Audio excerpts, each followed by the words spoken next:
Lastavice i ptice.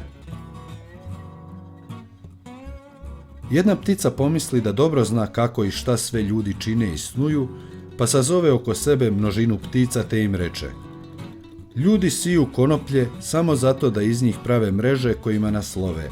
Zato treba da to sjeme što prije iskorijenimo. Lastavica, koja je također na tom sastanku bila, kaže da bi bolje bilo kad bi se nastojalo živjeti u prijateljstvu s čovjekom. Savjet ovaj ne bijaše primljen. Lastavica ostavi svoje šumske drugarice, odleti u grad da tamo tamani škodljive kupce.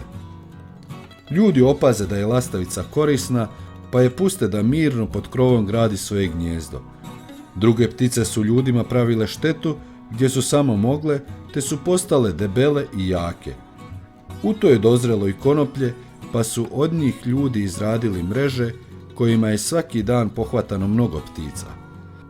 A da su bile pametne, mogle su s čovjekom živjeti u miru i prijateljstvu. Savjet što ti mudrac veli, čuvate od pogibelji.